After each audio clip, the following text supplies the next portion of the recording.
कक्षा 11 के प्रिय विद्यार्थियों,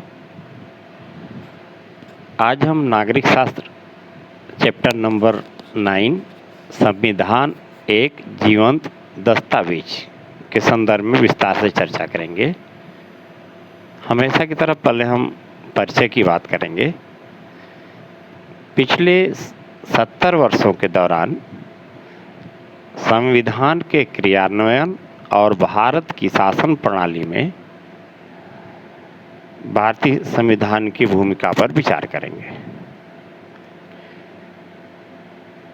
इस अध्याय के पढ़ने के बाद आप 4 महत्वपूर्ण बिंदुओं के बारे में गहन जानकारी प्राप्त कर सकेंगे। पहला बिंदु है, भारतीय संविधान को समय की आवश्यकताओं के अनुरूप संशोधित किया जा सकता है। दूसरा बिंदु है, संविधान में कई संशोधन किए जा चुके हैं परंतु इसका मूल स्वरूप नहीं बदला है। तीसरा बिंदु है, संविधान की रक्षा और उसकी व्याख्या में न्यायपालिका की महत्वपूर्ण भूमिका रही है। चौथा बिंदु है, यह संविधान एक ऐसा दस्तावेज है जिनमें परिस्थितियों के अनुसार बदलाव आते गए हैं। इन 4 बिंदुओं के संदर्भ में जो तथ्यात्मक बातें हैं वो आपके सम्मुख रखी जाएंगी। आप सबसे पहले देखें, गौर से समझेंगे, सुनेंगे, विशेषकर वे नए विद्यार्थी या जो इस अध्याय को या संविधान के बारे में जानते हैं, वे भी इसको ध्यान से ही समझेंगे। क्या संविधान अपरिवर्तनीय होते हैं? अपरिवर्तनीय का अभिप्राय उसमें परिवर्तन न होता हो। प्रायः किसी शब्द के पहले अ अक्षर जब जुड़ता है तो उस शब्द का अर्थ विपरीत हो जाता है। सभी के साथ ऐसा नहीं है। इस प्रकार से यहाँ पर आप दे सकते हैं अपरिवर्तनीय। क्या उसमें परिवर्तन नहीं हो सकता? आप देखें, परिस्थितिगत बदलाव, सामाजिक परिवर्तनों और कई बार राजनीतिक उठापटक के चलते विभिन्न राष्ट्रों ने अपने संविधान को दोबारा तैयार किया है। जो संविधान की बात हो रही है, हम भारतीय संविधान की तो चर्चा करेंगे ही, उसके साथ ही साथ विश्व के उन संविधानों की भी चर्चा करेंगे कि उनमें और हमारे संविधान में समानता क्या है और असमानता क्या है। किसी भी विषय वस्तु की अच्छी जानकारी प्राप्त करनी है तो तुलनात्मक अध्ययन आवश्यक हो जाता है। सोवियत संघ में 74 वर्षों के दौरान 1918, 1924, 1936 और 1977 संविधान 4 बार बदला गया। 1991 में वहाँ कम्युनिस्ट पार्टी का शासन समाप्त हो गया। जल्दी ही सोवियत गणराज्य भी बिखर गया। इस राजनीतिक भूचाल के बाद वहाँ रूसी गणराज्यों का नए सिरे से गठन किया गया।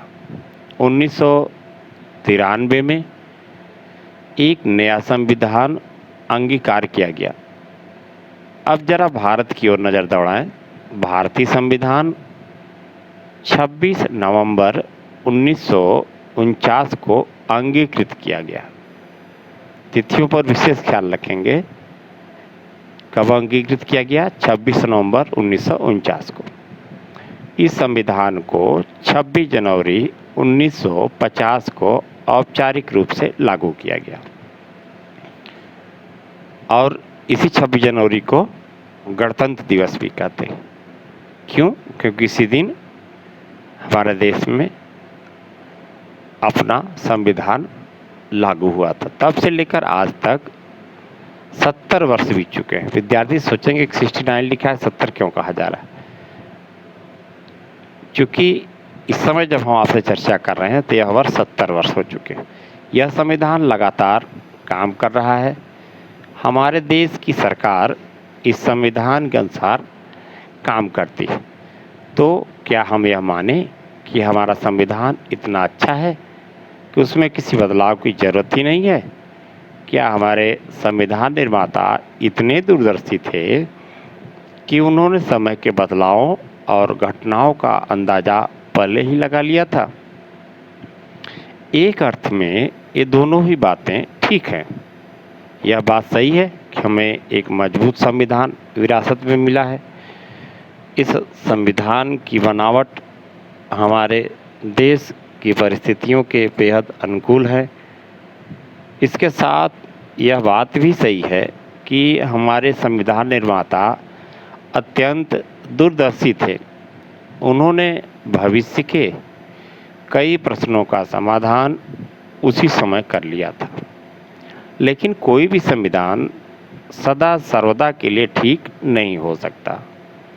ऐसा कोई दस्तावेज नहीं होता जिसे बदलने की आवश्यकता न पड़े। अब इसी के साथ आप देखें कि फ्रांस में क्या हुआ।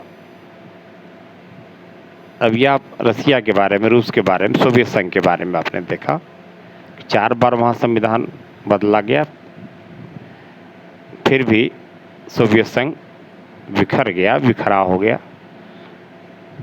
फ्रांस ने भी 200 वर्षों के दौरान कई संविधान अपनाए। क्रांति के बाद और नेपोलियन के शासनकाल में वहाँ संविधान को लेकर लगातार प्रयोग चलते रहे। क्रांति के बाद 1793 में वहाँ एक नया संविधान तैयार किया गया। प्रथम फ्रांसीसी गणतंत्र कहा जाता है। 1793 1848 में वहाँ दूसरा संविधान लागू हुआ और उसी के साथ वहाँ दूसरा फ्रांसीसी गणतंत्र। आप देख सकते हैं कि फ्रांस में पहला गणतंत्र और दूसरा गणतंत्र। 1875 में तीसरा फ्रांसीसी गणतंत्र बना, यानी तीसरी बार एक नया संविधान अपनाया गया। संविधान निर्माण के क्षेत्र में फ्रांस ने चौथा प्रयोग 1946 में किया। अंततः वहाँ 1958 में एक और संविधान के साथ 5वें गणतंत्र की स्थापना की गई। विद्यार्थियों के मन में यह बात आ सकती है कि भारत में क्या है। भारत में एक ही गणतंत्र है, 26 जनवरी, जो 26 जनवरी 1950 को संविधान लागू हुआ था। फ्रांस के संदर्भ में ऐसा नहीं है। फ्रांस में संविधान बनाने की जो प्रक्रिया होती रही उसके कारण वहाँ पर 5 गणतंत्रों की स्थापना हुई। आप देख लें, जान पड़ता है कि संवैधानिक बदलाव और राजनीतिक विकास क्रम का आपसी रिश्ता बड़ा गहरा है। निश्चित तौर पर अब देखिए आप, एक ही संविधान आखिर हमारे यहाँ का अभिप्राय भारत से, हमारे यहाँ इतने दिनों से कैसे काम करता रह सकता है? इस प्रश्न का उत्तर तो यह है कि हमारे संविधान में इस बात को स्वीकार करके चला गया कि समय की ज़रूरत को देखते हुए इसके अनुकूल संविधान में संशोधन किए जा सकते हैं। दूसरी बात यह है कि संविधान के व्यावहारिक कामकाज में इस बात की पर्याप्त गुंजाइश रहती है कि किसी संवैधानिक बात की एक से ज़्यादा व्याख्याएं हो सकें। कहने का मतलब यह है कि हमारा संविधान लचीला है। अदालती फैसले और राजनीतिक व्यवहार बर्ताव दोनों ने संविधान के अमल में अपनी परिपक्वता और लचीलेपन का परिचय दिया है। इन्हीं वजहों से हमारा संविधान कानूनों की एक बंद और जड़ किताब न बनकर एक जीवंत दस्तावेज के रूप में विकसित हो सका है। समय के खास मोड़ों पर अपने समाज के लिए संविधान तैयार कर रहे लोगों को एक आम चुनौती का सामना करना पड़ता है। यह तो स्वाभाविक ही है कि उस खास वक्त में समाज जिन समस्याओं का सामना कर रहा है उसके समाधान के प्रयासों की झलक संविधान के प्रावधानों में दिखाई देगी। लेकिन संविधान को बनाते हुए इस बात का भी ध्यान रखना पड़ता है कि आगे आने वाले समय में वह सरकारों के कामकाज के लिए एक रूपरेखा प्रदान करें। इसलिए किसी भी संविधान को भविष्य में पैदा होने वाली चुनौतियों का समाधान प्रस्तुत करने में भी सक्षम होना चाहिए। इस अर्थ में संविधान न केवल समकालीन परिस्थितियों और प्रश्नों से जुड़ा होता है बल्कि उसके कई सारे तत्व अस्थायी महत्व के होते हैं। लेकिन इसी के साथ संविधान कोई जड़ और अपरिवर्तनीय दस्तावेज भी नहीं होता। संविधान की रचना मनुष्य करते हैं, इस नाते उसमें हमेशा संशोधन, बदलाव और पुनर्विचार की गुंजाइश रहती है। संविधान समाज की इच्छाओं और आकांक्षाओं का प्रतिबिंब होता है, लेकिन इस संबंध में हमें यह बात याद रखनी चाहिए कि संविधान समाज को लोकतांत्रिक ढंग से चलाने का एक ढांचा भी होता है।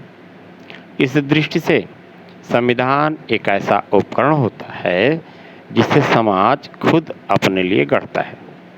संविधान की यह दोहरी भूमिका संविधान की हैसियत को लेकर कुछ मुश्किल सवाल खड़े करती है।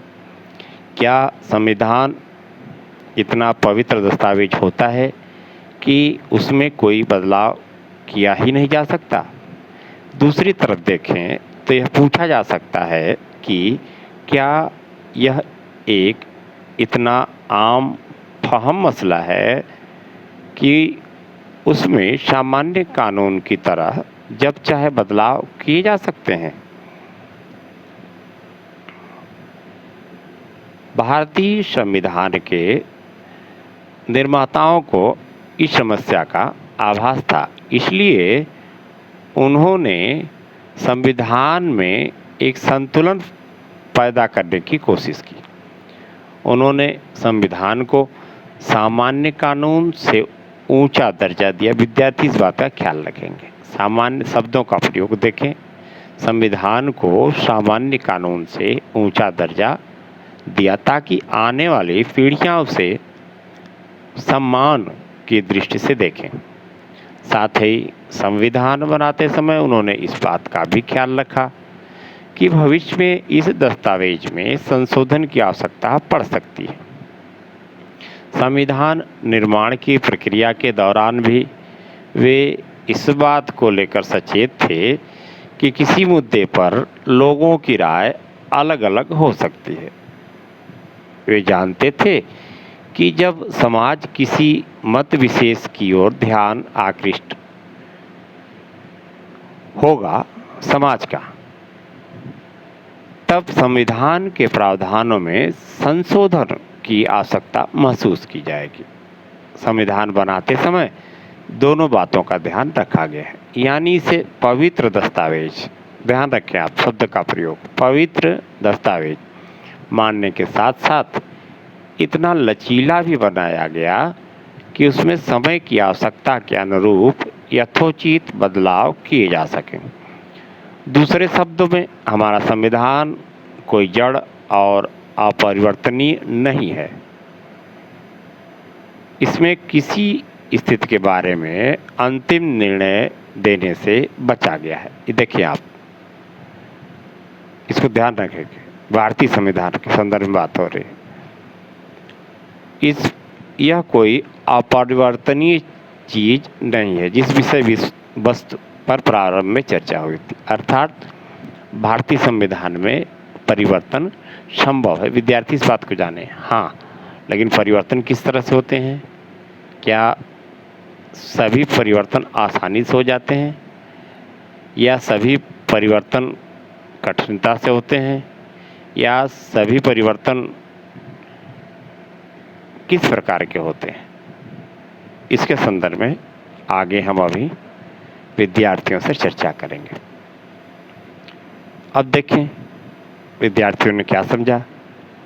कक्षा के अनेक छात्रों को अभी जिन खंडों के बारे में बात हो रही थी समझ में नहीं आया होगा। क्यों? क्योंकि उनके सामने विविध प्रकार की स्थितियां रख दी गई। संविधान किसी भी अन्य कानून की तरह ही होता है। उससे हमें सरकार के कामकाज के पीछे काम करने वाले नियमों और कानूनों के विषय में जानकारी मिलती है। संविधान जनता की इच्छा की अभिव्यक्ति होता है। संविधान में एक ऐसा उपबंध किया जाना चाहिए ताकि उसे 10 या 15 वर्षों के बाद बदला जा सके। यह मन में आ सकती है विद्यार्थियों के। इन सभी तथ्यों के संदर्भ में आगे हम आपसे बात करेंगे। संविधान किसी देश के दर्शन को बयान करता है, उसे कभी नहीं बदला जा सकता। संविधान एक पावन दस्तावेज होता है, इसलिए इसे बदलने की बात करना लोकतंत्र का विरोध करना है। जितने भी तथ्य दिए गए, विद्यार्थी अपनी राय रख सकते हैं, परंतु इस बात का ख्याल रखें कि राय रखने के पहले संपूर्ण अध्याय का अध्ययन जरूर कर लें, क्योंकि प्रारंभिक राय और बाद की राय में जमीन आसमान का अंतर होगा। संविधान में संशोधन कैसे किया जाता है? अभी देखिए आप, अपरिवर्तनीय और परिवर्तनीय अभिप्राय संविधान में संशोधन, उसके लिए आर्टिकल नंबर 368 अनुच्छेद 368, ये भारत का संविधान अनुच्छेद 368। आप देखें, संसद अपनी संवैधानिक शक्ति के द्वारा और इस अनुच्छेद में वर्णित प्रक्रिया के अनुसार संविधान में नए उपबंध कर सकती है। पहले से विद्यमान उपबंधों को बदल या हटा सकती है। देखें आप, प्रमुख चीज, संविधान में नए उपबंध कर सकती है। आगे देखें, विद्यमान उपबंधों को बदल या हटा सकती है। ये अनुच्छेद नंबर 368। हम पहले ही कह चुके हैं कि हमारे संविधान निर्माता संविधान को एक संतुलित दस्तावेज बनाने के पक्षधर थे। संविधान को इतना लचीला होना चाहिए कि उसमें आवश्यकतानुसार बदलाव किए जा सकें, लेकिन साथ ही इसे अनावश्यक और अक्सर होने वाले बदलावों से बचाया जाना चाहिए। दूसरे शब्दों में, संविधान निर्माता संविधान को एक ही साथ लचीला और कठोर बनाने के पक्ष में थे। यह महत्वपूर्ण शब्द है, वेरी इम्पॉर्टेंट। आप ध्यान दें, भारतीय संविधान के संदर्भ में लचीला, कठोर, फिर से हम बता दें, लचीला, कठोर। लचीला को और भी क्या कहते हैं? नमनीय। इन शब्दों का भी प्रयोग होता है। नमनीय अर्थात लचीला और अनमनीय, कठोर बनाने के पक्ष में थे। अर्थात लचीले का मतलब परिवर्तनों के प्रति खुली दृष्टि, कठोर का अर्थ अनावश्यक परिवर्तनों के प्रति सख्त रवैया। अब आप प्रकार देख ले, लचीला संविधान किस तरह का होता है। लचीला संविधान वह होता है जिसमें आसानी से संशोधन का अभिप्राय उसमें बदलाव या परिवर्तन किया जा सके। जिन संविधानों में संशोधन करना बहुत मुश्किल होता है, ऐसे संविधानों को कठोर कहा जाता है। दोनों संविधानों के संदर्भ में यहाँ पर व्याख्या की आसानी से संशोधन, लचीला संविधान या नमनीय संविधान, और जिनमें बहुत मुश्किल से परिवर्तन होता है, संशोधन होता है, वह कठोर संविधान या अनमनीय संविधान। भारतीय संविधान में इन दोनों ही तत्वों का समावेश किया गया है। संविधान निर्माता जानते थे कि संविधान में त्रुटियां हो सकती हैं। वे समझते थे कि संविधान पूरी तरह दोष मुक्त नहीं हो सकता। वे संविधान को एक ऐसा रूप देना चाहते थे कि त्रुटि सामने आने पर उसका निवारण आसानी से किया जा सके। इस संविधान के कुछ प्रावधानों का स्वरूप अस्थायी था। इसके बारे में यह राय अपनाई गई थी कि नई संसद का गठन होने पर या बाद में इन प्रावधानों को हटा लिया जाएगा। हमारा संविधान एक संघीय राज्य व्यवस्था बनाने के पक्ष में था। देखें आप यहाँ पर संघीय राज्य व्यवस्था, इसलिए उसमें ऐसे प्रावधान किए गए थे कि राज्यों की शक्तियों को उनकी सहमति के बिना नहीं हटाया जा सके। इसके कुछ पक्ष इतने केंद्रीय महत्व के थे कि संविधान निर्माता उन्हें संशोधन के दायरे से बाहर रखना चाहते थे। इन प्रावधानों की संशोधन प्रक्रिया को कठोर बनाना आवश्यक था। यही वजह है कि संविधान में संशोधन करने के लिए विभिन्न तरीके अपनाने पड़े। आप देखें संविधान में संशोधन की प्रक्रिया, अर्थात संविधान में कैसे परिवर्तन किया जा सकता है। प्रक्रिया की बात को आप समझें 3 तरह से। नंबर 1, संसद के सामान्य बहुमत के आधार पर कतिपय अनुच्छेदों में निर्दिष्ट प्रक्रिया के अनुसार सामान्य बहुमत 50% + 1, आधे से अधिक, इस सामान्य बहुमत, इसको जानते रहेंगे इस बात को। यह भ्रम विद्यार्थियों में नहीं होना चाहिए संविधान, भारतीय संविधान के परिवर्तन के संदर्भ में, कि केवल लचीला ही है या केवल कठोर ही है। हमारा भारतीय संविधान लचीला भी है और कठोर भी है।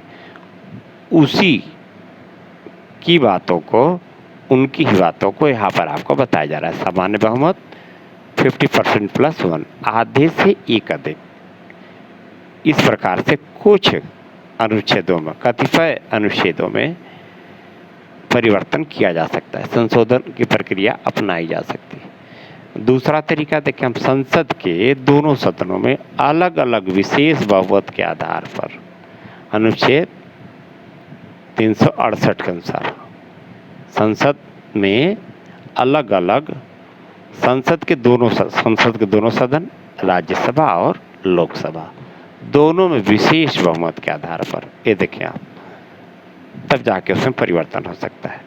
अब आगे आप देखें तीसरा तरीका क्या है, विशेष बहुमत। विशेष बहुमत जो सब देखिए, सामान्य बहुमत और विशेष बहुमत, इसको आप सामान्य बहुमत 50% + 1, विशेष बहुमत अर्थात 2/3, ठीक है।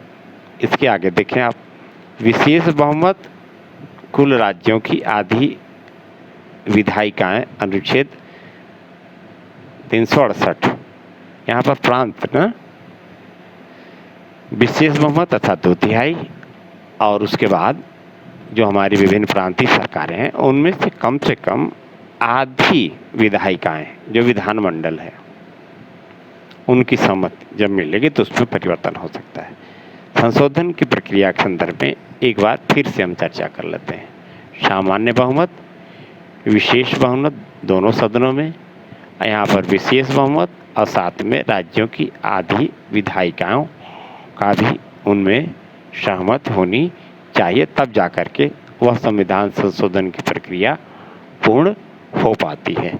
यह संविधान संशोधन की प्रक्रिया है। इसमें आप समझ सकते हैं कि यह जो प्रक्रिया है यह लचीला है और यह जो विशेष बहुमत, सामान्य बहुमत, लचीला और दोनों सदनों में विशेष बहुमत स्वाभाविक है कठोर, और यह भी कठोर, इस प्रकार से संशोधन की प्रक्रिया है। यहाँ पर विद्यार्थियों को भ्रम नहीं होना चाहिए। संविधान के अलग अलग अनुच्छेदों के संदर्भ में परिवर्तन की प्रक्रिया के संदर्भ में व्यवस्था दी गई है, अर्थात न तो सभी अनुच्छेदों के साथ सामान्य बहुमत का नियम लागू होगा, न तो सभी अनुच्छेदों के साथ विशेष बहुमत, और न ही सभी अनुच्छेदों के साथ विशेष बहुमत और कुल राज्यों की आधी विधायिका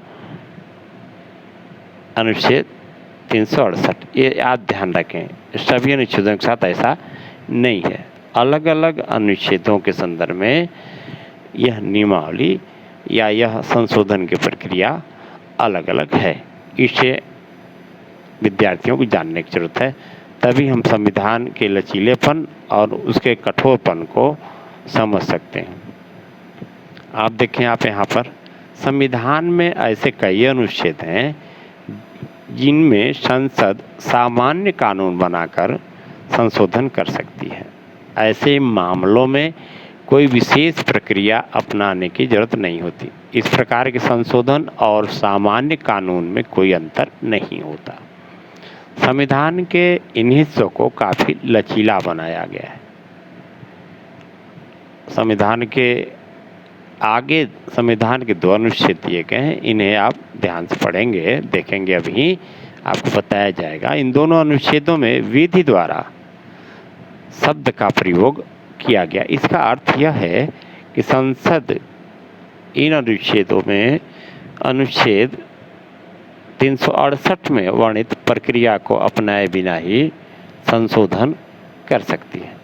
संविधान के अनेक अनुच्छेदों में संसद इसी सरल तरीके से, लचीला तरीके से संशोधन कर सकती है। लचीला या सरल या नमनीय। अब देखें अनुच्छेद 2, संसद विधि द्वारा संघ में नए राज्यों को प्रवेश दे सकती है। यह आर्टिकल नंबर 2 भारतीय संविधान। संसद विधि द्वारा संघ में नए राज्यों को प्रवेश दे सकती है। आर्टिकल नंबर 3, संसद विधि द्वारा किसी राज्य का क्षेत्रफल बढ़ा सकती है। राज्य अभिप्राय, यहाँ पर प्रांत की बात हो रही है। आगे देखें आप, संविधान के शेष खंडों में संशोधन करने के लिए अनुच्छेद 368 में प्रावधान किया गया है। इस अनुच्छेद में संविधान में संशोधन करने के 2 तरीके दिए गए। ये तरीके संविधान के सभी अनुच्छेदों पर एक समान रूप से लागू नहीं होते। एक तरीके के अंतर्गत संसद के दोनों सदनों के विशेष बहुमत द्वारा संशोधन करने की बात कही गई है। दूसरा तरीका ज़्यादा कठोर है।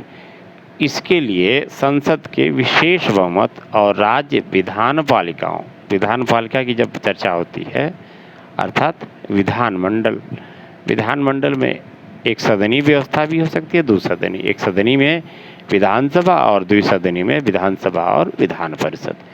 इसका ख्याल रखेंगे। राज्य विधानपालिकाओं की आधी संख्या की आवश्यकता होती है, अर्थात देश भर में कुल जितने भी प्रांत हैं वहाँ के आधी राज्य हैं, वहाँ के कम से कम आधे विधानपालिकाओं में से भी यह पास होना चाहिए। ध्यान दें, संविधान संशोधन की प्रक्रिया संसद से शुरू होती है। संसद के विशेष बहुमत के अलावा किसी बाहरी एजेंसी जैसे संविधान आयोग या किसी अन्य निकाय की संविधान की संशोधन प्रक्रिया में कोई भूमिका नहीं है। ये ख्याल रखेंगे आप। ये संसद के विशेष बहुमत, संविधान आयोग या कोई अन्य निकाय, किसी अन्य निकाय की संविधान संशोधन की प्रक्रिया में कोई भूमिका नहीं होती। यह स्पष्ट तौर पर जानना चाहिए। इसी प्रकार संसद या कुछ मामलों में राज्य विधान पालिकाओं में संशोधन पारित होने के पश्चात इस संशोधन को पुष्ट करने के लिए किसी प्रकार के जनमत संग्रह की आवश्यकता नहीं होती। अब हम देख लें क्या चीज़ें आ सकती हैं विद्यार्थियों के मन में। अगर कुछ राज्य संविधान में संशोधन चाहते हैं तो क्या उनकी बात सुनी जाएगी? क्या ये राज्य अपनी तरफ से संशोधन का प्रस्ताव ला सकते हैं? मुझे लगता है कि यह राज्यों की तुलना में केंद्र को ज़्यादा शक्तियाँ देने का ही एक और उदाहरण है। यहाँ पे देखें आप आगे, अन्य सभी विधेयकों की तरह संशोधन विधेयक को भी राष्ट्रपति के अनुमोदन के लिए भेजा जाता है, परंतु इस मामले में राष्ट्रपति को पुनर्विचार करने का अधिकार नहीं है। आप देखें,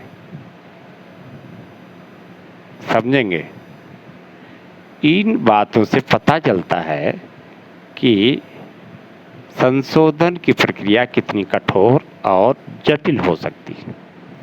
हमारे संविधान में इन जटिलताओं से बचा गया है। इससे हमारे यहाँ संशोधन की प्रक्रिया अपेक्षाकृत सरल हो गई है। लेकिन यहाँ एक महत्वपूर्ण तथ्य पर ध्यान दिया जाना चाहिए। संशोधन के प्रश्न पर अंतिम राय जनता के निर्वाचित प्रतिनिधियों की ही होती है। इसका अर्थ यह है कि संशोधन की प्रक्रिया का आधार निर्वाचित प्रतिनिधियों संसदीय संप्रभुता निर्वाचित प्रतिनिधियों में निहित होती है। विशेष बहुमत चुनाव, कार्यपालिका और न्यायपालिका से संबंधित अध्यायों में हम उन प्रावधानों का अध्ययन कर चुके हैं जिनमें संशोधन करने के लिए विशेष बहुमत की आवश्यकता होती है। एक बार पुनः याद कर लें, विशेष बहुमत का क्या अर्थ होता है। सामान्यतः विधायिका में किसी प्रस्ताव या विधेयक को पारित करने के लिए सदन में उपस्थित सदस्यों के साधारण बहुमत की आवश्यकता होती है। कल्पना करें कि सदन में 247 सदस्य उपस्थित हैं। ये सभी सदस्य एक विधेयक पर मतदान करते हैं। अगर इन सदस्यों में से कम 124 सदस्य विधेयक के पक्ष में मतदान करते हैं तो इस विधेयक को पारित माना जाएगा। लेकिन संशोधन विधेयक पर यह बात लागू नहीं होती। संविधान में संशोधन करने के लिए दो प्रकार के विशेष बहुमत की आवश्यकता होती है। सबसे पहले संशोधन विधेयक के पक्ष में मतदान करने वाले सदस्यों की संख्या सदन के कुल सदस्यों की संख्या की कम से कम आधी होनी चाहिए। दूसरे, संशोधन का समर्थन करने वाले सदस्यों की संख्या मतदान में भाग लेने वाले सभी सदस्यों की 2/3 होनी चाहिए।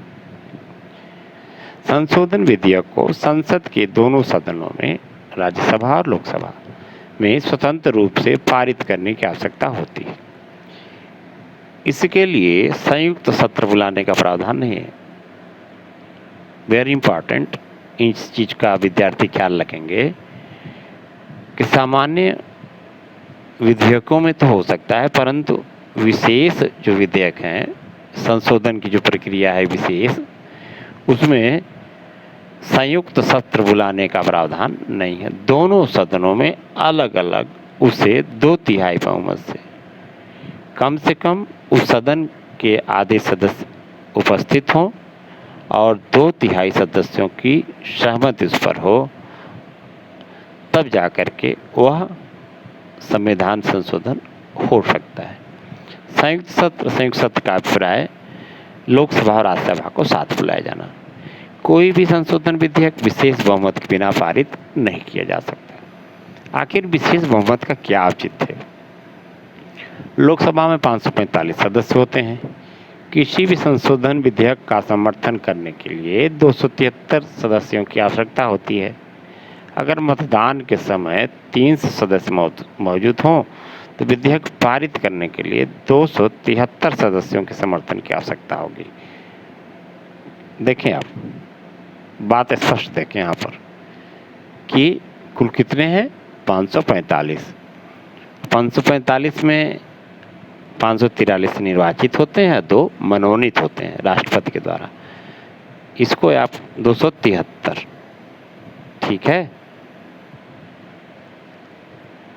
अर्थात 50% प्लस 1, 545/2 इक्वल टू आपका कितना आएगा 272.5।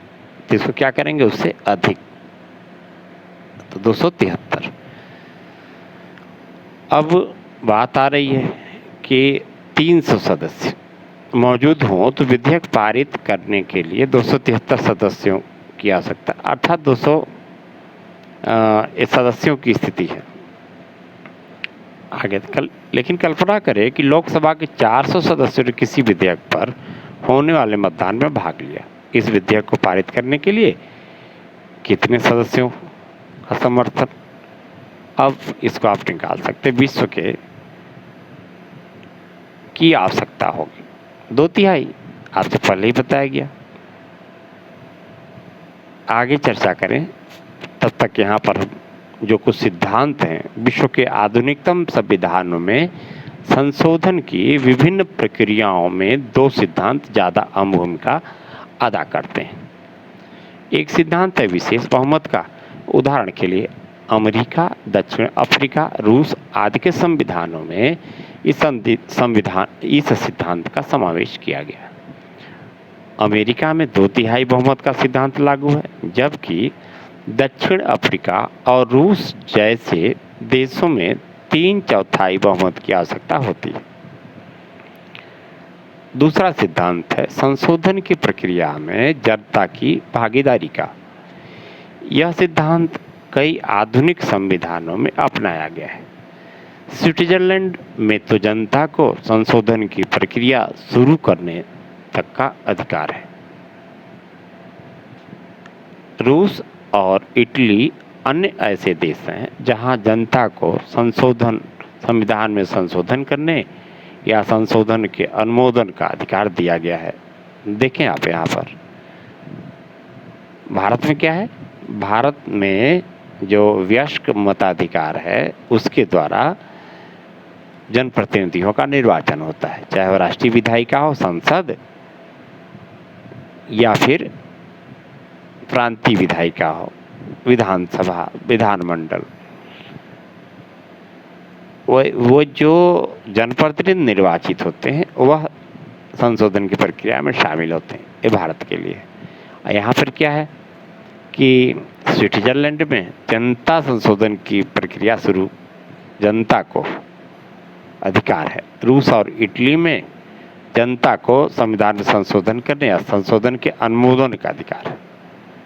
देख सकते हैं स्विट्जरलैंड, रूस और इटली किस प्रकार से भारत से वहाँ की स्थिति भिन्न है। इसके अलावा संशोधन विधेयक को संसद के दोनों सदनों में विशेष बहुमत के साथ स्वतंत्र रूप से पारित किया जाना चाहिए। इसका अर्थ यह है कि जब तक प्रस्तावित विधेयक पर पर्याप्त सहमति न बन पाए तब तक उसे पारित नहीं किया जा सकता। सत्तारूढ़ दल जिसकी सरकार काफ़ी कम बहुमत और विपक्ष के विरोध के बावजूद बजट या अपनी पसंद का विधेयक पारित करा सकता है, लेकिन अगर यह दल संविधान में संशोधन करना चाहता है तो उसे कुछ विपक्षी दलों को विश्वास में लेना पड़ेगा। इस तरह संशोधन प्रक्रिया के पीछे बुनियादी भावना यह है कि उसमें राजनीतिक दलों और सांसदों की व्यापक भागीदारी होनी चाहिए। इस तरफ आप देख लें, विशेष बहुमत के झंझट से मैं उगता आ गया हूँ। इसके लिए हमेशा ही बड़ी भारी जोड़ घटाव करना पड़ता है। भाई यह राजनीति या गणित या तर्क मन में आ सकता है। जो लोग इस संविधान से असंतुष्ट हैं, डॉक्टर अंबेडकर का एक कथन है संविधान सभा के वाद विवाद। जो लोग इस संविधान से असंतुष्ट हैं उन्हें केवल 2/3 बहुमत प्राप्त करना है। यदि वे इतना भी प्राप्त नहीं कर सकते हैं तो यह नहीं समझा जा सकता कि जनसाधारण उनके असंतोष में उनका साथ दे रहा है। यहाँ गौर करने की बात यह है कि डॉक्टर अंबेडकर सिर्फ संसदीय बहुमत की बात नहीं कर रहे हैं। इस संदर्भ में वे जनता की राय का भी उल्लेख करते हैं। इससे पता चलता है कि बहुमत की धारणा के पीछे जनमत की भावना काम करती है। जनमत का यही सिद्धांत निर्णय प्रक्रिया को नियंत्रित करता है। कितनी दूरदृष्टि सोच है, इसको विद्यार्थी समझेंगे। राज्यों द्वारा अनुमोदन। संविधान के कुछ अनुच्छेदों में संशोधन के लिए विशेष बहुमत पर्याप्त नहीं होता। राज्यों और केंद्र सरकार के बीच शक्तियों के वितरण से संबंधित या जनप्रतिनिधि से संबंधित अनुच्छेदों में संशोधन करने के लिए राज्यों से परामर्श करना और उनकी सहमति प्राप्त करना आवश्यक होता है। हमने संविधान की संघीय प्रवृत्ति के बारे में पहले ही अध्ययन कर लिया है। संघीय संरचना का अर्थ यह है कि राज्यों की शक्तियां केंद्र सरकार की दया पर निर्भर नहीं करती। संविधान में राज्यों की शक्तियों को सुनिश्चित करने के लिए यह व्यवस्था की गई है कि जब तक आधे राज्यों की विधान पालिकाएं किसी संशोधन विधेयक को पारित नहीं कर देती, तब तक वह संशोधन प्रभावी नहीं माना जाता। इस अर्थ में यह कहा जा सकता है कि संविधान के कुछ हिस्सों के बारे में राजनीति से एक व्यापक सहमति की अपेक्षा की जाती है। इस प्रावधान में राज्यों के अधिकारों को भी जगह दी गई है। इसके अंतर्गत राज्यों को संशोधन की प्रक्रिया में भाग लेने का अधिकार दिया गया है। उल्लेखनीय है कि संशोधन की प्रक्रिया के कठोर होने के बावजूद उसे फिर भी काफ़ी हद तक लचीला बनाया गया है। हम देख सकते हैं, समझ सकते हैं, संशोधन के लिए केवल आधे राज्यों के अनुमोदन और राज्य विधान पालिकाओं के साधारण बहुमत की आवश्यकता होती है। इस प्रकार देखा जा सकता है कि शर्तों की कठोरता के बावजूद संशोधन करने की प्रक्रिया अव्यावहारिक नहीं है। भारतीय संविधान में संशोधन करने के लिए व्यापक बहुमत की आवश्यकता पड़ती है। इस प्रक्रिया में राज्यों को सीमित भूमिका दी गई है। हमारे संविधान निर्माता इस बात को लेकर सचेत थे कि संविधान में संशोधन की प्रक्रिया को इतना आसान नहीं बना दिया जाना चाहिए कि उसके साथ जब चाहे छेड़छाड़ की जा सके, लेकिन साथ ही उन्होंने इस बात का भी ख्याल रखा कि भावी पीढ़ियां अपने समय की ज़रूरतों के हिसाब से इसमें आवश्यक संशोधन कर सके। अभी तक विद्यार्थियों ने क्या समझा? भारतीय संविधान में संशोधन करने के लिए कौन कौन सी शर्त पूरी की जानी चाहिए। उचित स्थान पर सही का निशान लगाएंगे। आप देखें, संशोधन का विषय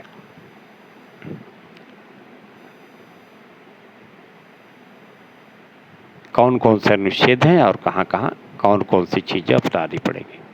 संशोधन के विषय में आपने देखा विशेष बहुमत और राज्यों द्वारा अनुमोदन, नागरिकता संबंधी अनुच्छेद, विशेष बहुमत राज्यों द्वारा अनुमोदन, धार्मिक स्वतंत्रता का अधिकार, विशेष बहुमत राज्यों द्वारा अनुमोदन, केंद्र सूची में परिवर्तन, विशेष बहुमत राज्यों द्वारा अनुमोदन, राज्य की सीमाओं में बदलाव, विशेष बहुमत राज्यों द्वारा अनुमोदन, और चुनाव आयोग से संबंधित उपबंध, विशेष बहुमत राज्य द्वारा अनुमोदन या विशेष बहुमत राज्य द्वारा अनुमोदन।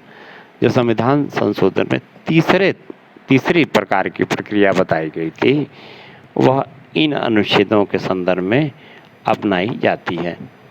संविधान में इतने संशोधन क्यों किए गए? अब आप देखें, 26 जनवरी 1919 को हमारे संविधान को लागू हुए 69 वर्ष हो गए थे। 12 जनवरी 1919 तक इसमें 103 संशोधन किए जा चुके थे। संशोधन प्रक्रिया की कठोरता को देखते हुए संशोधनों की यह संख्या काफ़ी बड़ी मानी जाएगी। आइए जानने का प्रयास करें कितने सारे संशोधनों के पीछे क्या वजह रही हैं, इसके निहितार्थ क्या हैं। आइए जरा एक नज़र संशोधनों के इतिहास पर डालें। आपको अभी ग्राफ दिखाया जाएगा, आप समझने का प्रयास करेंगे। ग्राफ में एक सूचना को दो भिन्न तरीकों से दर्शाया गया। पहले ग्राफ में प्रत्येक 10 वर्षों के दौरान हुए संवैधानिक संशोधनों की संख्या को दर्शाया गया है। इसमें दिए गए स्तंभ उस अवधि के दौरान संशोधनों की संख्या को चिन्हित करते हैं। दूसरे ग्राफ में प्रत्येक 10 संशोधनों की अवधि को दिखाया गया है।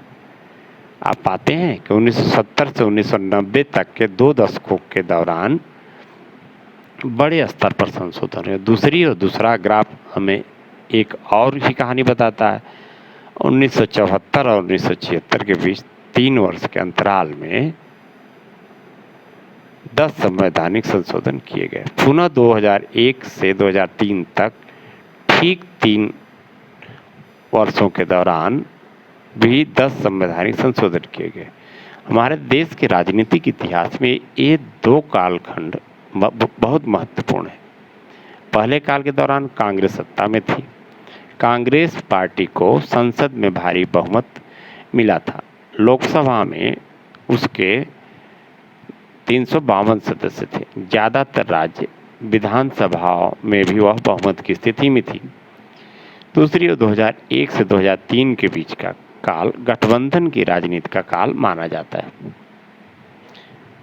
जिसमें विभिन्न राज्यों में अलग अलग दलों की सरकारें काम कर रही थी। इस काल की एक अन्य विशेषता भाजपा और इसके विरोधी दलों के बीच कट प्रतिद्वंदिता थी, लेकिन इस काल में 10 संशोधन किए गए। इसलिए ये संशोधन केवल सत्ताधारी पार्टी के बहुमत पर ही निर्भर नहीं करते थे। आप देख लें ग्राफ, दशक का प्राय 10 वर्ष, एक दशक के दौरान किए गए संशोधन। एक ग्राफ है, आप ठीक है, इसका अभ्यास विद्यार्थी करेंगे। ये संशोधनों की संख्या है जो आपको दिखाई जा रही है। ग्राफ बना हुआ इधर क्या है, ये सन है 1951, 60, 61, 70, 1971, 80 और मतलब ये 50, 60 और 70, 80, 90 इधर, 2001 से 2010 इधर, 2011 से 2018 संवैधानिक संशोधनों को ग्राफ के तौर पर आपके सामने प्रस्तुत किया गया। इधर देखें आप, 10 संशोधनों की अवधि। दूसरा ग्राफ,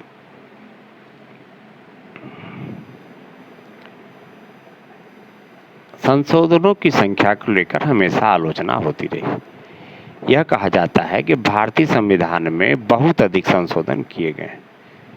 बाहरी तौर पर 69 वर्षों की अवधि के दौरान संविधान में 103 संशोधनों की बात अजीब लगती है, लेकिन ऊपर के दोनों ग्राफ देखने से पता चलता है कि इन संशोधनों के पीछे केवल राजनीतिक सोच ही प्रमुख नहीं रही है। संविधान के पहले दशक को छोड़कर शेष दशकों में संशोधनों की एक धारा सी बहने लगती है। इसका अर्थ यह है कि संशोधनों के पीछे सत्ताधारी दल की राजनीतिक सोच बहुत मायने नहीं रखती थी, बल्कि ये संशोधन समय की ज़रूरतों के अनुसार किए गए थे। इस बात का ध्यान रखें आप। देखें आप यहाँ पर, जो भारतीय संविधान के लिए अति महत्वपूर्ण है, संशोधनों के पीछे सत्ताधारी दल की राजनीतिक सोच बहुत मायने नहीं रखती थी, बल्कि ये संशोधन समय की ज़रूरतों के अनुसार किए गए थे। क्या इसके पीछे मूल संविधान की कमजोरियां भी काम कर रही थी, या संविधान ही बहुत लचीला है? संशोधनों की विषय वस्तु। अब तक किए गए संशोधनों को 3 श्रेणियों में बांटा जा सकता है। पहली श्रेणी में वे संविधान संशोधन किए गए हैं जो तकनीकी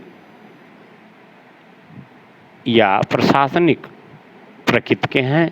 ये संविधान के मूल उपबंधों को स्पष्ट बनाने, उनकी व्याख्या करने, छिटपुट संशोधन से संबंधित हैं। उन्हें केवल सिर्फ तकनीकी भाषा में संशोधन कहा जा सकता है। वास्तव में वे इन उपबंधों में कोई विशेष बदलाव नहीं करते। उच्च न्यायालय के न्यायाधीशों की सेवानिवृत्ति की आयु सीमा को 60 वर्ष से बढ़ाकर 62 वर्ष 52वां संशोधन करना। इसी प्रकार सर्वोच्च न्यायालय के न्यायाधीश का वेतन बढ़ाने संबंधी संशोधन 54वां संशोधन इसी बात के उदाहरण हैं। एक अन्य उदाहरण के रूप में हम विधायिकाओं में अनुसूचित जाति और अनुसूचित जनजाति के लिए सीटों के आरक्षण संबंधी उपबंधों को ले सकते हैं। मूल उपबंध में आरक्षण की बात 10 वर्ष की अवधि के लिए कही गई थी, किंतु इन वर्गों को उचित प्रतिनिधित्व देने के लिए इस अवधि को प्रत्येक 10 वर्षों की समाप्ति पर एक संशोधन द्वारा आगामी 10 वर्षों के लिए बढ़ाना आवश्यक समझा गया। इस संबंध में अब तक 6 संशोधन किए जा चुके हैं, परंतु इन संशोधनों से मूल उपबंधों में कोई अंतर नहीं आया। इस प्रकार हम कह सकते हैं कि केवल तकनीकी संशोधन है। और आप देखें, हाँ, मुझे लगता है कि हमें संशोधनों की संख्या के बजाय बदलावों पर ध्यान देना चाहिए। राजनीति के छात्र होने के नाते हमें इसी बात पर गौर करनी चाहिए। और क्या आपको राष्ट्रपति के पद से संबंधित चर्चा याद है? मूल संविधान में यह माना गया था कि हमारी संसदीय व्यवस्था में राष्ट्रपति सामान्यतः मंत्रिपरिषद की सलाह के अनुसार कार्य करेगा। इस संबंध में बाद में एक संशोधन किया गया। अनुच्छेद 74(1) में यह स्पष्ट कर दिया गया कि मंत्री परिषद की सलाह राष्ट्रपति के लिए बाध्यकारी होगी। देखें आप, पहले क्या था? मंत्रिपरिषद सलाह के अनुसार कार्य करेगा। 74(1) में बाध्यकारी होगी। क्या इस संशोधन से वास्तव में कोई अंतर पड़ा? इसे स्थापित परंपरा की निरंतरता के रूप में देखा जा सकता था। अर्थात इस संशोधन में केवल संवैधानिक उपबंधों की व्यवस्था पर कर दी गई है। और हम विद्यार्थियों को चैप्टर नंबर 9 संविधान एक जीवन दस्तावेज का जो शेष भाग है, इसके आगे वाले अंक में विस्तार से उस पर चर्चा करेंगे।